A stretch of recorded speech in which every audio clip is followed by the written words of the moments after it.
O Sistema Solar tem aproximadamente 5 bilhões de anos e surgiu do colapso de uma imensa nuvem de gás e poeira rica em hidrogênio, conhecida como nebulosa primordial. No centro desse turbilhão, a gravidade deu origem ao Sol, enquanto o material restante passou a se aglutinar lentamente, pavimentando o caminho para o nascimento dos planetas. Porém, nem todo o material disponível seguiu esse destino. Entre as órbitas de Marte e Júpiter, a gravidade principalmente do gigante gasoso impediu que um novo planeta se formasse ali. Portanto, a região então ficou meio como uma espécie de reservatório do material que sobrou da formação dos planetas. E lá os astrônomos descobriram uma espécie de fenda cósmica. No vídeo de hoje vamos entender o que foi essa fenda descoberta entre Marte e Júpiter.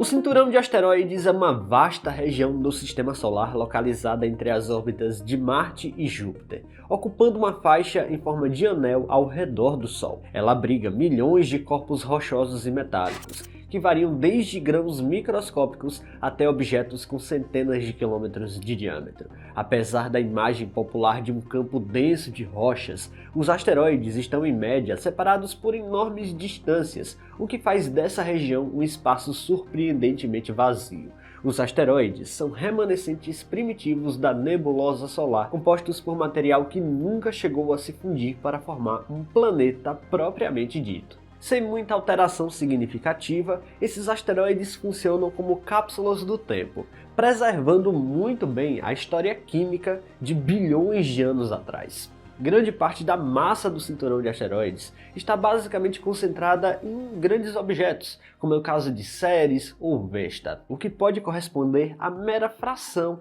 da massa total da Lua. Isso também reforça a ideia de que muito material foi perdido ao longo dos bilhões de anos. Os asteroides do cinturão não são todos iguais. Eles apresentam composições variadas, indo desde corpos ricos em carbono, escuros e primitivos, até objetos dominados por silicatos ou metais como ferro e níquel. Essa diversidade indica que as condições físicas e térmicas da região variavam bastante durante os primeiros milhões de anos do Sistema Solar, influenciando o tipo de material que se consolidava em cada zona. A razão pela qual um planeta nunca se formou ali está diretamente ligada à presença de Júpiter. A enorme força gravitacional do gigante gasoso perturbou as órbitas dos planetesimais em formação, aumentando suas velocidades relativas e tornando as colisões destrutivas em vez de construtivas. Em vez de crescerem, muitos dos corpos se fragmentaram, alimentando ainda mais a população de asteroides que observamos hoje. À primeira vista, o cinturão de asteroides parece uma fronteira bem definida, quase uma linha divisória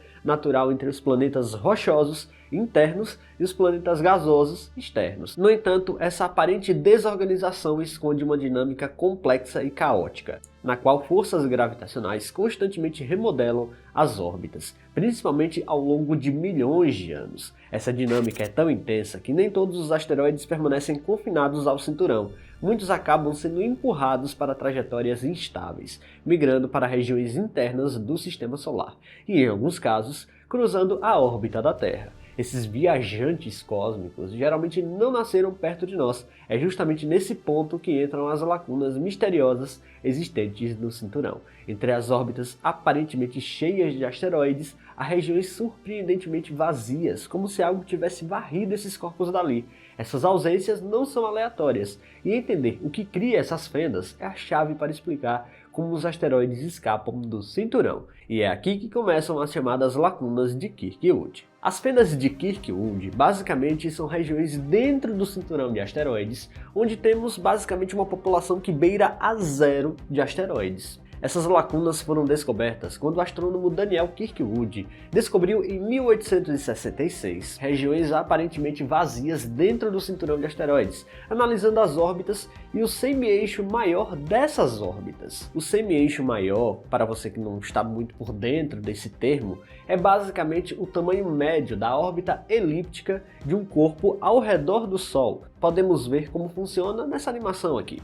Usando a distância média entre a Terra e o Sol como referência, ou seja, uma unidade astronômica de distância, Kirkwood notou quedas abruptas no número de asteroides em distâncias bastante específicas, variando entre 2,5 a quase 4 unidades astronômicas de distância. O motivo dessas ausências não está nos próprios asteroides, mas na influência gravitacional de Júpiter.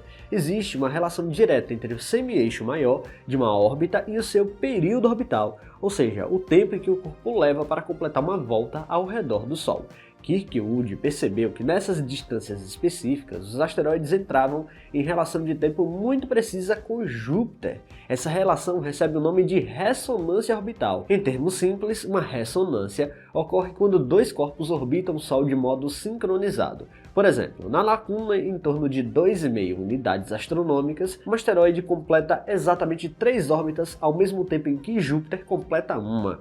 Já na lacuna de 3,2 unidades astronômicas, o asteroide completa 2 órbitas para cada uma de Júpiter. Em muitos sistemas astronômicos, a ressonância pode gerar estabilidade, mantendo corpos presos em órbitas previsíveis.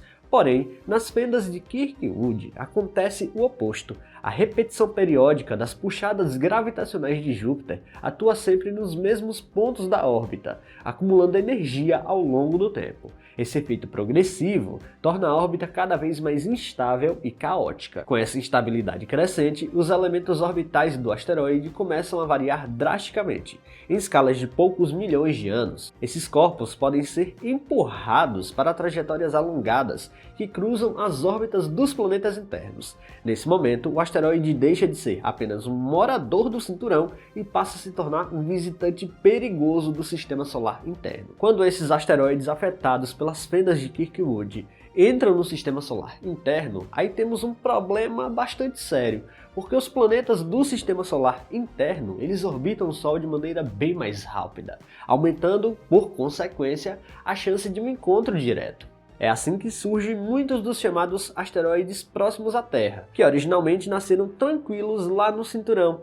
Esse cenário mostra o papel ambíguo de Júpiter no sistema solar. Ao mesmo tempo em que sua enorme gravidade pode desviar cometas e objetos vindos das regiões externas, protegendo até os planetas internos, ela também cria verdadeiras armadilhas do cinturão de asteroides. As fendas ou lacunas de Kirkwood basicamente são caminhos para Júpiter lançar objetos em nossa direção, uma prova direta de que há regiões no sistema solar um tanto perigosa, e todas essas fendas são exemplos disso. Pessoal, se vocês gostaram deste vídeo, não se esqueçam de deixar o like aqui, que é muito importante, e se você não está inscrito aqui no canal ainda, convido você a apertar o botão inscrever-se aí embaixo.